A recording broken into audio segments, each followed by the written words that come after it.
شروع کرتا ہوں اللہ رب العزت کے بابرکت نام سے جو بڑا ہی مہربان اور نہایت ہی رحم کرنے والا ہے۔ ارشاد باری تعالی ہے جس کا معنی و مفہوم ہے۔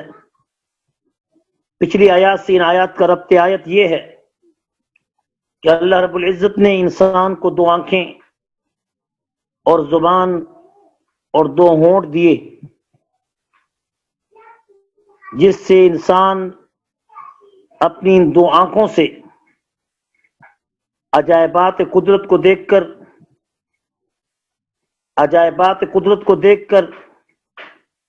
وہ اللہ تعالیٰ کی کاریگری کو دیکھ کر اس کی معرفت حاصل کرتا ہے۔ اس لیے تو حضور اکرم صلی اللہ علیہ وسلم کی حدیث مبارک ہے کہ جس شخص سے اللہ تعالیٰ دو آنکھیں لے لے اور وہ پھر صبر کرے اور شکر کرے تو ایسے شخص کے لیے ایمان کی حالت میں اللہ تعالیٰ کا فرمان ہے کہ وہ ایمان کی حالت میں میرے پاس پہنچے تو میں اسے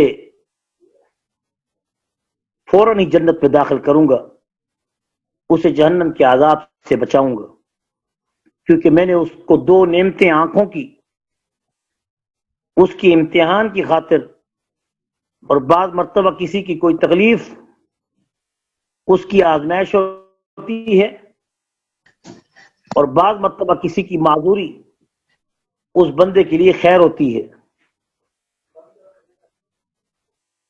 بعض علماء نے اس کی بہت سی توجیحات لکھی ہیں کہ اللہ تعالیٰ نے کسی کو اگر معذور بھی کیا ہوتا ہے تو اس معذوری میں بعض مرتبہ اللہ تعالیٰ اس بندے کی خصلت اور نیت پر، کیونکہ اللہ کی نظر ہے اور اللہ کو آنے والی زندگی کا اس کا علم ہوتا ہے، اور اللہ تعالیٰ کو یہ معلوم ہوتا ہے کہ اس بندے نے اعمال کی زندگی اختیار نہیں کرنی اور یہ میرے محبوب بندوں میں بھی ہے، تو میرا انصاف یہ ہے کہ میں تو اعلیٰ درجے کی جنت اس کو دینا چاہتا ہوں، مگر اس کے اعمال اس قدر آگے کرنے والے نہیں۔ تو قرآن بھی اس کی تصدیق اور دلیل پیش کرتا ہے کہ بعض مرتبہ اللہ تعالی والدین کے تقوی اور والدین کی محنت اور والدین کی مشقت کا اثر پشت در پشت چلاتی ہیں، جیسا کہ سورہ کہف کے اندر حضرت خضر علیہ السلام نے جس وقت حضرت موسیٰ علیہ السلام کے ساتھ سفر کیا اور اس سفر کے دوران جس وقت ایسے مکان پہ پہنچے کہ جہاں پر آپ نے کچھ یتیم بچوں کی یعنی کفالت کی، اور اس میں اللہ رب العزت نے آپ سے وہ کام لیا کہ جس میں ان کی ایک فاردنا ان یبدلہما وَأَمَّا الْغُلَامُ فَكَانَ أَبَوَاهُ مُؤْمِنَيْنِ فَخَشِينَا أَن يُرْهِقَهُمَا طُغْيَانًا وَكُفْرًا، کہ اس بچے کو جس کی روح قبض کی، جس کو مکہ مار کر انہوں نے ابدی نیند سلا دیا، موت کے منہ میں ملک الموت کے حوالے کر دیا، تو آگے کیا فرمایا کہ اس کے باپ دونوں یعنی ماں باپ دونوں مؤمنین ہیں، ایمان والے تھے، اور پس ہمیں ڈر ہے۔ اب حضرت خضر کیا کہہ رہے ہیں؟ فخشینا، فخشی تو نہیں کہا، کیونکہ دراصل حضرت خضر کا عمل جو تھا وہ اللہ کا تکوینی حکم تھا،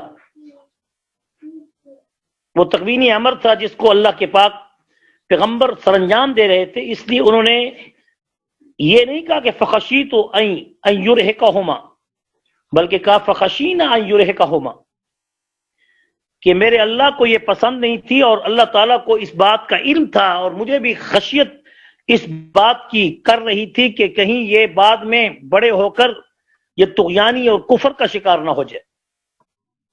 تو ابھی تو اگر یہ مارا جائے گا، موت اس کو آ جائے گی، فوت ہو جائے گا، تو بچہ ہے اور بچپن کی حالت میں سوال جواب نہیں ہوتے جب تک بلوغت میں نہیں پہنچتا۔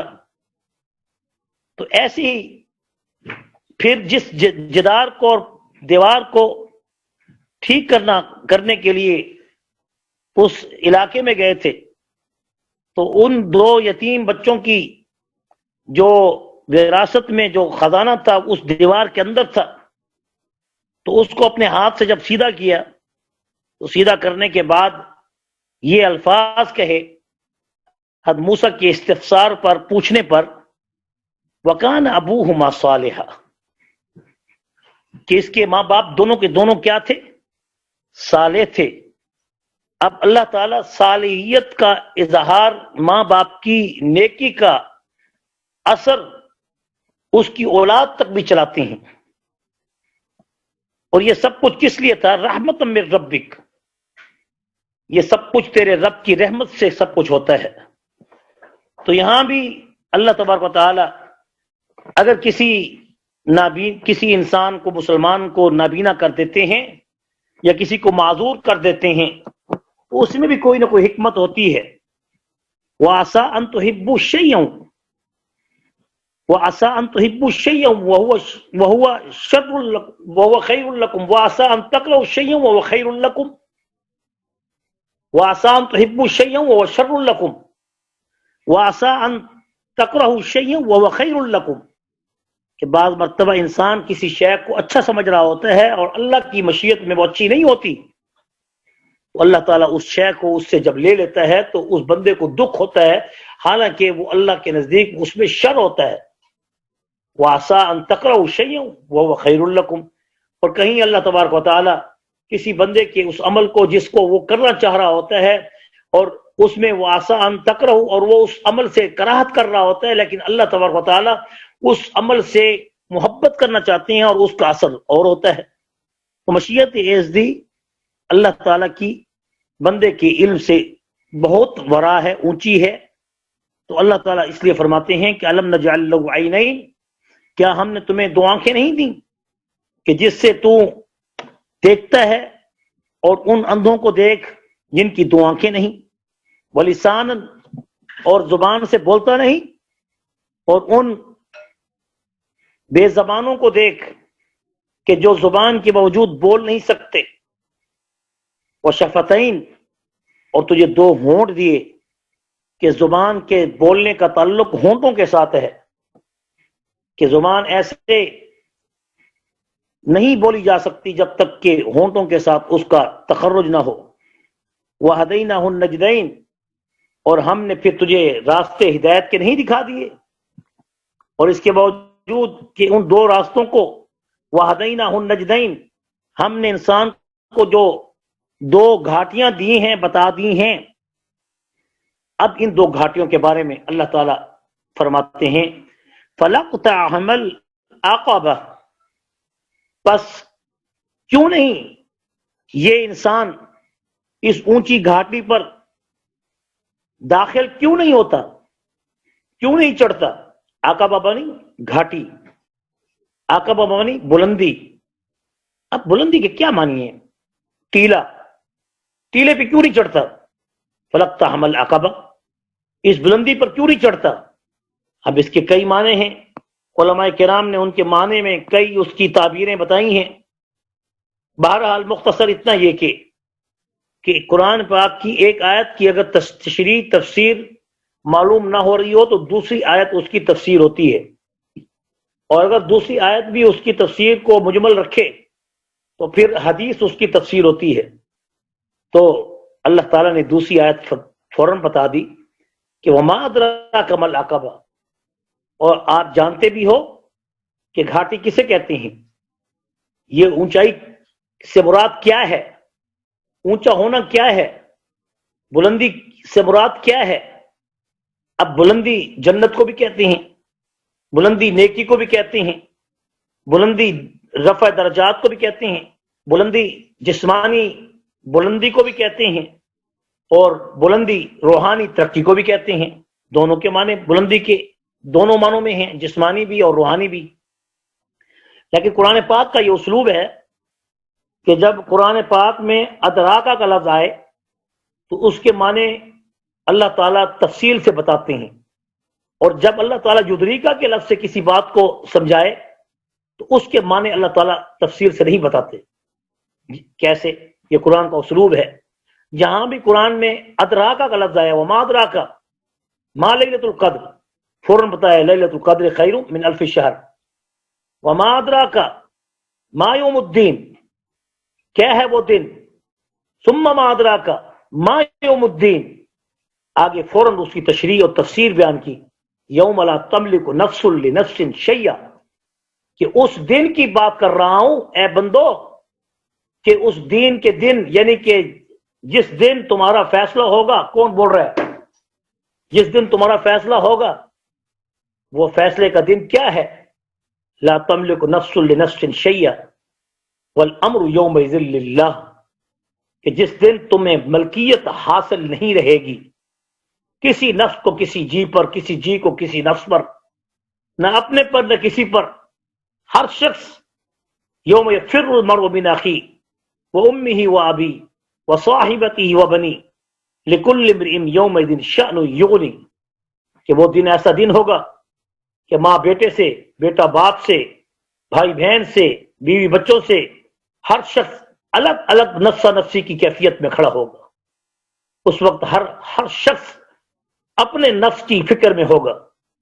تو آج ایک دوسرے کی فکر کر لو، ورنہ روز قیامت پھر اگر خالی ہاتھ کھڑے ہوئے تو پھر پچھتاوے کے سوا اور کچھ نہیں ہوگا.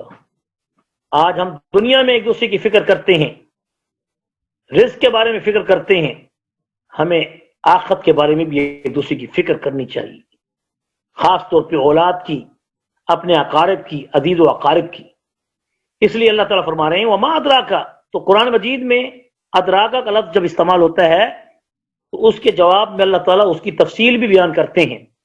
لیکن جب یدریکا کے لفظ سے اللہ تعالیٰ بات کرتے ہیں تو اس کی تفصیل اللہ تعالیٰ نہیں بیان کرتے. جیسا کہ قرآن مجید میں ہے وما یدریکا وما یدریکا الساعہ وما یدریکا لعل الساعۃ تکون قریبا. وما یدریکا، تم کیا جانتے ہو کہ قیامت کا دن کب آئے گا. لعل الساعۃ، شاید کہ وہ قیامت جو ہے تکون قریبا. اب اس کے لیے کنفرم تاریخ نہیں بتائی گئی، اس کو مبہم رکھا گیا ہے، اس کو چھپایا گیا ہے. تو یہ قرآن کا اسلوب ہے کہ قرآن مجید میں جب یدریکا کا لفظ استعمال ہوتا ہے تو اس کے معنی میں اللہ رب العزت اس کو چھپا کے مبہم پیش کرتے ہیں، اور اگر ادراکا کا لفظ استعمال ہوتا ہے تو اللہ پاک اس کی تفصیل متیقن طریقے سے بیان کر دیتے ہیں، کیونکہ اس میں مصلحت یہی ہوتی ہے، اور اس میں مصلحت یدریکا میں یہی ہوتی ہے. تو اب اللہ تعالیٰ فرما رہے ہیں وما ادراک ما العقبہ، یہ گھاٹی کیا ہے. اب اس کی تفصیل اللہ تعالیٰ بیان کر رہے ہیں. فک رقبہ، کہ گردن چھڑانا. گردن چھڑانا یعنی غلام آزاد کرنا. اب تو غلام آزاد کرنے کی وہ رسم باقی نہیں رہی، لیکن یہ رسم شرعاً ابھی بھی باقی ہے. اگرچہ قانون شریعت میں اللہ رب العزت نے رسول اللہ صلی اللہ علیہ وسلم کو عام انسانوں کی خرید و فروخت اور عام انسانوں کی جو غلام کی حیثیت سے جو ایک گروہ بندی چل رہی تھی اور ایک جماعت در جماعت غلاموں کی بکتی ہوئی آ رہی تھی، تو اللہ کے پاک پیغمبر صلی اللہ علیہ وسلم نے غلاموں کو آزاد کرنے کی خوشخبریاں جنت کی صورت میں بتائیں، تاکہ اب جنہوں نے اتنا خرچ کیا ہوا ہے تو وہ کیسے اپنے غلاموں کو آزاد کریں گے.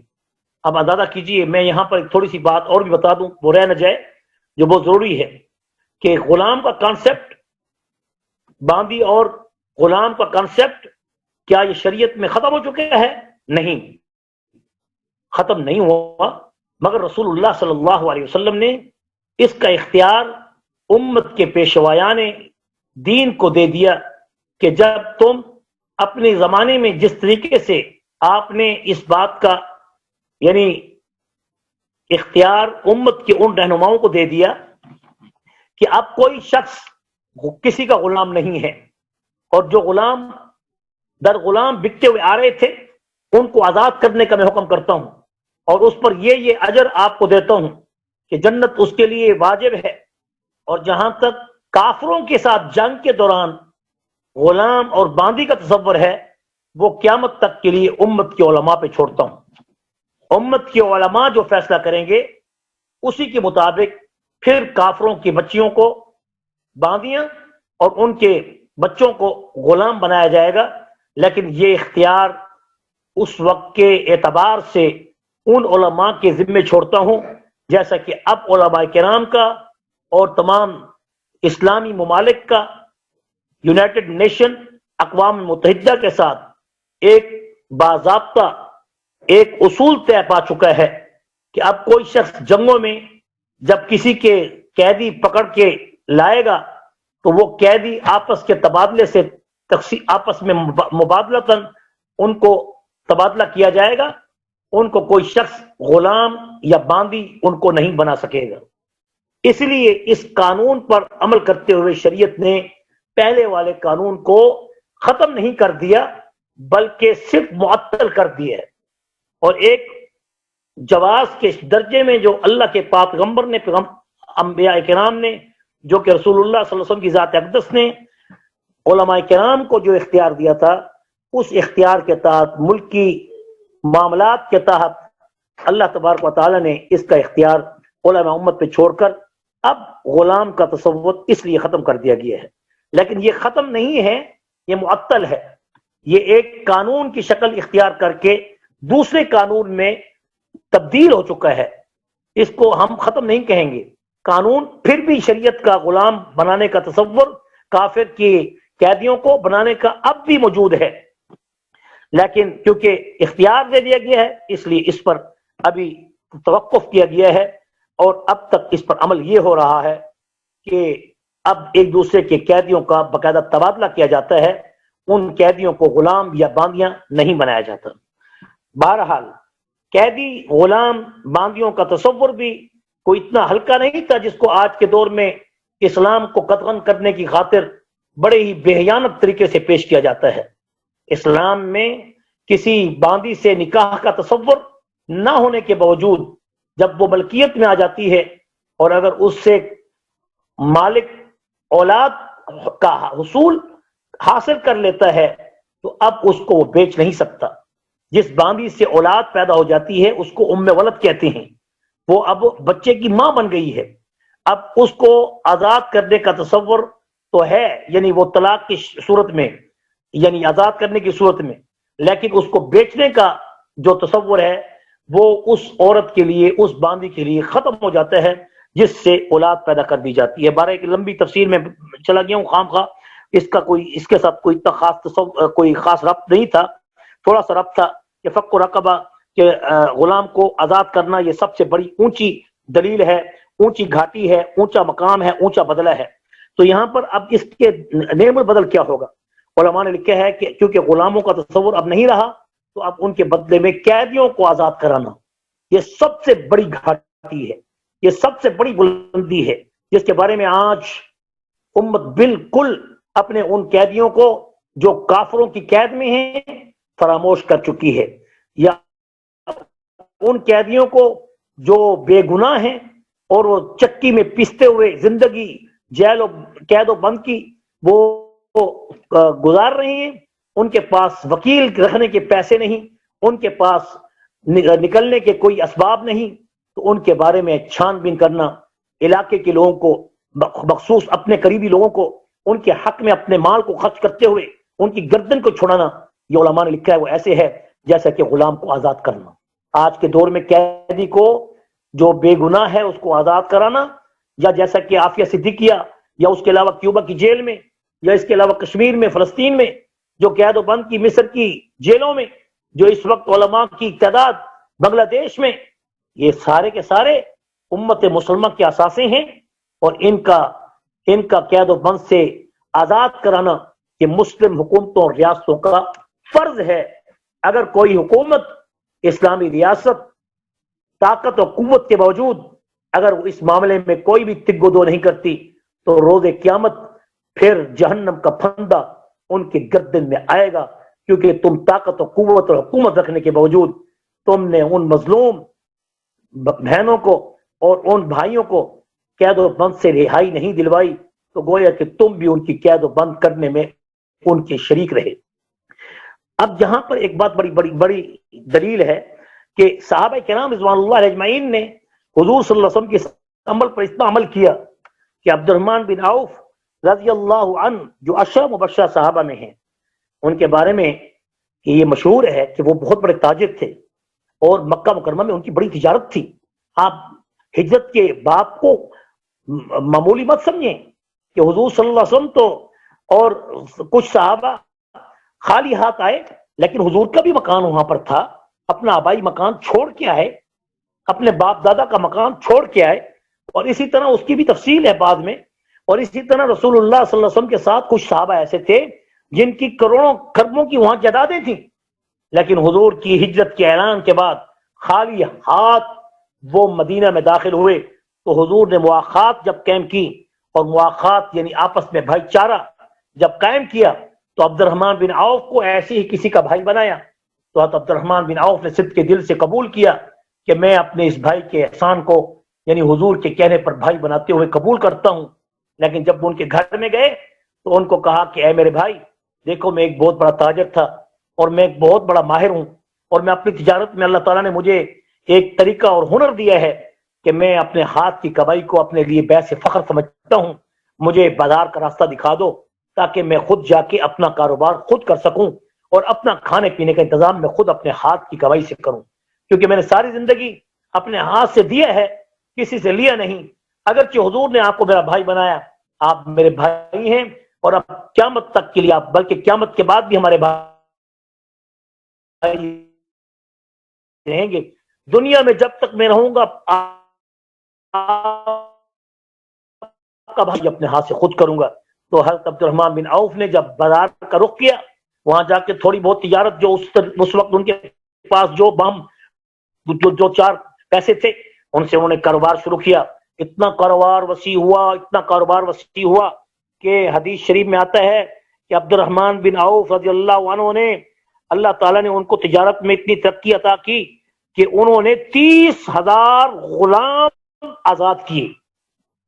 یہ کوئی معمولی بات نہیں ہے. لوگ کہتے ہیں کہ اسلام غلام اور یہ وہ. آپ اندازہ کریں، حضور مدینے میں آ رہے ہیں، صحابہ کرام قسمہ پرسی کی حالت میں مکہ چھوڑ کے آئے، لیکن موجود اس کے کہ تھوڑے دنوں میں اللہ نے تجارت دی، تو تجارت کرنے کے بعد انہوں نے مال سارا کا سارا اللہ کے نام پہ خرچ کر دیا. اور حالت یہ تھی کہ 30,000 غلام آزاد کرنا کو آسان نہیں ہے. اس وقت سب سے قیمتی اثاثہ غلام ہوا کرتے تھے یا اونٹ ہوا کرتے تھے.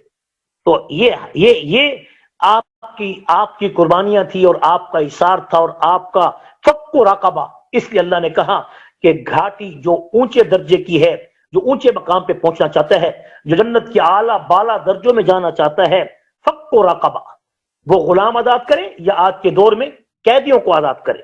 آج اس سنت پہ عمل بہت کم کرتے ہیں ہمارے تاجر، ہمارے ثروت، اہل ثروت، ہمارے غنی، ہمارے مالدار. اس بات کو ان تک پہنچانا چاہیے کہ قرآن نے اس چیز کو بڑی اہمیت دی ہے، کہ جس اہمیت کو قرآن اتنے الفاظ میں واضح کر رہا ہے. فک رقبہ، کہ گردن چھڑاؤ، قیدی چھڑاؤ. اور پھر فرمایا کہ حضرت عبد الرحمن بن عوف رضی اللہ عنہ نے 30,000 غلام تو اللہ کے نام پہ اپنے نیکی کرتے ہوئے آزاد کرے. اور امہات المؤمنین کے لیے ایک بہت بڑا باغ، جو بڑا ہی پھلدار باغ تھا، جس کی قیمت اس وقت 4 لاکھ دینار تھی، عبد الرحمن بن عوف نے حضور کی بیویوں کے لیے وہ 4 لاکھ کا باغ وقف کیا. آج کوئی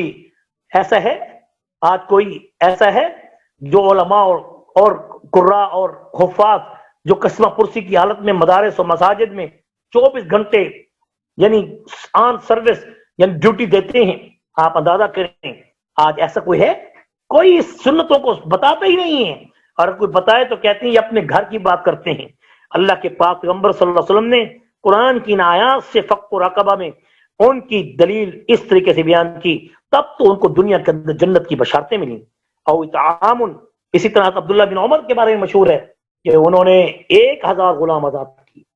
اللہ نے دولت دی تھی، لیکن باوجود اس کی اس دولت کو انہوں نے اللہ کے دین پہ خرچ کیا. آگے ذکر ہے کہ آج ہمارا مال کہاں خرچ ہوتا ہے؟ بڑے بڑے شادی حالوں پر. کوئی کتنے کروڑ کی، کتنے کروڑوں کی شادی حال سجاتے ہیں. عجیب بات ہے، یہ اسراف نہیں ہے؟ ان کی حوصلہ شکنی ہونی چاہیے، بلکہ حکومت وقت کو ایسے شادی حالوں پر پابندی لگانی چاہیے کہ جہاں پر کروڑوں روپے کی حال بک ہوتی ہیں، اور غریب غربت سے جھونپڑیوں میں وہ سسک سے مر رہے ہیں، لوگوں کو بازار میں ٹماٹر اور آلو نہیں ملتے، اور ان کی شادیوں کے کروڑوں روپے خرچ ہو جاتے ہیں. کہاں خرچ ہوئے؟ کس پر خرچ ہوئے؟ یہ پوچھا جائے ان سے، یہ مال کہاں سے تمہارے پاس آیا؟ اس بارے میں گورنمنٹ اگر اس معاملے میں صحیح سٹینڈ لے تو ان لوگوں سے زبردستی زکوٰۃ کا وصول کرنا بھی یہ بھی حکومت کا فرض ہے. یکساں نظام زکوٰۃ اور پھر حصول زکوٰۃ کے لیے باقاعدہ مشینری حکومتی باقاعدہ کام کرے، لیکن چور اور ڈاکو نہ بٹھائے کہ زکوٰۃ لے کے وہ خود ہڑپ کر جائے. آج تو ہڑپ کرنے والے بھی سارے ہیں. بہرحال او اطعام فی یوم ذی مسغبہ. پھر اللہ تعالیٰ نے فرمایا کہ عقبہ کون لوگ ہیں؟ کہ وہ لوگ ہیں جو کھانا کھلاتے ہیں اس دن جس دن کوئی مشکل اور بھوک کے والے دن میں ہوتا ہے، قحط پڑ جاتا ہے. جب کبھی قحط پڑ جاتا ہے، جب قحط پڑ جاتا ہے تو اس میں جب چیزیں مہنگی ہو جاتی ہیں تو یہ اللہ تعالیٰ نے یوم کا لفظ استعمال کیے ہے. ہائے افسوس کہ ہمارے مالدار اس وقت کہاں غائب ہو گئے. جو غریب اس وقت اپنے گھر کے چولہے ٹھنڈے کر کے بیٹھے ہیں، ان کے گھر میں ہانیاں نہیں پکتی. میرے اپنے گھر کے اندر ایسی عورتیں آتی ہیں جو ٹماٹر اور آلو مانگنے کے لیے ہم سے اب آ کے سوال کرتی ہیں، تو ہم دیتے ہیں اور دیتے رہیں گے. اللہ ہمیں دے، ہم دیتے رہیں گے. لیکن یہ کام گورنمنٹ کا تھا، یہ حکومت کا کام تھا، اور یہ اہل ثروت لوگوں کا کام تھا کہ وہ ان کاموں پر توجہ دیتے. کیونکہ قرآن کہہ رہا ہے او اطعام فی یوم ذی مسغبہ، کہ جس دن بھوک اور افلاس ہو جائے. یہ نہیں کہا کہ کسی بھوکے کو کھانا کھلاؤ، نہیں. جب دن کوئی ایسے بھوک افلاس کے آئے، جب کوئی دن کوئی ایسے بھوک افلاس کے آئے، غربت کے آئے، مہنگائی کے آئے، احتکار کے آئے، کوئی چیز کم ہو جائے، ملک میں مل نہ رہی ہو، اور یہ چینی کے سٹاک بنا کے اپنی قیمتوں کے بڑھانے کے انتظار میں بیٹھی ہوں، آٹے کو بہر ملک سمگل کر دیں. یہ سب سے بڑے چور ہیں، یہ سب سے بڑے ظالم ہیں، یہ سب سے بڑے ڈاکو ہیں جو اس وقت امت کے خون پسینے کو وہ خون کو بھی نچوڑ رہے ہیں. پسینے تو ان کے نکل چکے ہیں، اب خون بھی نچوڑ رہے ہیں. اللہ تعالیٰ ان کو ہدایت نصیب فرمائے، اور جو کام کرنے والے ہیں ان کو اللہ بقا نصیب فرمائے. جو ملک کے خیر خواہ ہیں اللہ ان کو آگے لے آئے. اور تعاون کھلاؤ، کھانا کھلانے کا حکم قرآن میں بہت زیادہ ہے. فی یوم، اس دن جس دن کے کوئی مصیبت ہو، جس دن کوئی غربت ناچ رہی ہو، جس دن کوئی کمی آ جائے، جس دن کسی ملک کے اندر کوئی مصیبت پڑ جائے، کوئی سیلاب آ جائے، کوئی زلزلہ آ جائے، اس وقت کھانے پینے کی چیزیں نہیں ملتی، اس وقت کھلاؤ، اس وقت کھلاؤ. اس وقت کھلانے کا ثواب عقبہ ہے، بلندی ہے، اور بہت بلندی ہے. یتیمن، اب اللہ تعالیٰ فرماتے ہیں بے شک یتیم تو یتیم ہیں، لیکن ایسے یتیم کہ جو قریبی ہیں. اگر وہ تمہارے قریبی ہیں اور تم سے روٹھے ہوئے ہیں، تمہارے خلاف ہیں، تم سے اچھا نہیں برتاؤ کرتے، تو آپ کا پھر بھی فرض بنتا ہے کہ ان یتیموں کے سر پہ ہاتھ رکھو. ان پہ احسان نہیں بلکہ اللہ کا فرمان ہے، ان کو پورا کرو، اور ان یتیم جو قریبی رشتہ دار ہیں ان تک اپنا مال پہنچاؤ. اگر نہیں پہنچاؤ گے اور تم نے سیر ہو کے کھانا کھایا، اگر کوئی تمہارا یتیم قریبی اگر سیر ہو کے کھانا کھائے بغیر سو گیا تو ساری رات تمہارے اوپر لعنت برسے گی، اور روز قیامت اس کا جواب دینا ہوگا. لیکن ان باتوں کو آج ہم نہیں توجہ دیتے، یہ ہماری سب سے بڑی کمزوری ہے. ہم کہتے ہیں وہ تعلق نہیں رکھتا، وہ تعلق رکھے نہ رکھے، آپ اپنا دین کا کام کریں، آپ اللہ کے دین کو ان تک پہنچائیں، آپ اپنا حق ان تک پہنچائیں، چاہے وہ آپ کو سلام کرے یا نہ کرے. پھر تو تم اللہ کے دین کے لیے، اللہ کی رضا کے لیے نہیں کھلا رہے، بلکہ تم تو اپنے مقصد کی خاطر کھلاتے ہو. ایسا نہیں ہونا چاہیے. او مسکین ذا متربہ، یا پھر ایسا مسکین کہ جو کہ کیا ہو، جس کو خاک نشینی، یعنی اس کو گھر نہ ملے، اس کو کوئی سونے کی جگہ نہ ملے، وہ روڈوں پر فٹ پاتھوں پر سویا ہوا ہو. اگر اللہ نے تمہیں اتنا مال دیا ہے تو اس کو چھت بنا کر دو. خاص طور پہ میں ان لوگوں کے بارے میں اپنے جمعے کے خطبے میں بھی کہتا ہوں، اللہ کا شکر کہ جس سے بہت بڑا فائدہ ہوا کہ میں نے کہا تم لوگوں کو زکاتیں بانٹتے پھرتے ہو، تمہارے گھروں میں جو نوکر کام کر رہے ہوتے ہیں ان کی بیٹیاں بیٹھی ہوتی ہیں، ان کے گھر نہیں ہوتے، وہ جھوپڑیوں میں رہ رہے ہوتے ہیں، ان کی چھت کو تم بنا لو.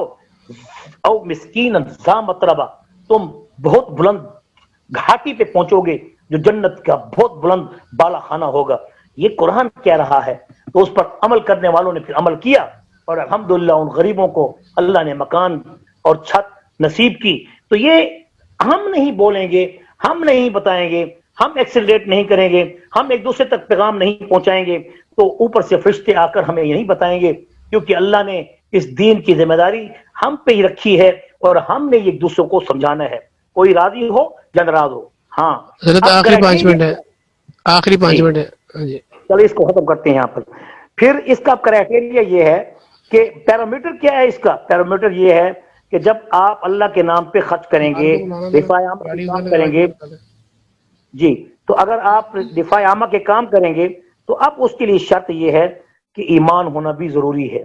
بغیر ایمان کے بل گیٹ بھی بہت سے کام کر گیا, فلاں بھی بہت سے کام کر گیا, فلاں بھی بہت سے, لیکن روز قیامت ان کا یہ عمل قابل قبول نہیں, کیونکہ قرآن یہ کہہ رہا ہے ثم کان, ہاں یہ گھاٹی پہنچنے والے مسکینوں, یتیموں اور غریبوں کی مدد کرنے والے پھر ان لوگوں میں ہوں جو کہ ایمان والے ہوں, اور ایمان والے بھی ایسے ہوں کہ وتواصوا, وہ بالصبر, صبر کی وہ تلقین کرنے والے ہوں, وصیت کرنے والے ہوں, اور وتواصوا بالمرحمہ, اور رحم کو پھیلانے والے ہوں, محبت کو پھیلانے والے ہوں, اور آپس میں پیار کو پھیلانے والے ہوں, قربت کو بڑھانے والے ہوں, صلہ رحمی کرنے والے ہوں, نہ کہ رشتوں کو توڑنے والے ہوں.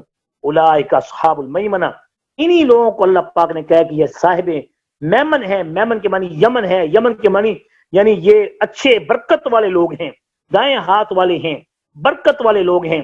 والذین کفروا, اور جو کافر ہیں اور ہماری آیات سے انکار کرتے ہیں, ایمان سے دور ہیں, ہم اصحاب المشأمہ, وہ بدبخت ہیں, وہ مشوم ہیں, مشؤوم یعنی شامت زدہ ہیں. شامت اردو کا لفظ ہے, اب تو یاد رہے گا.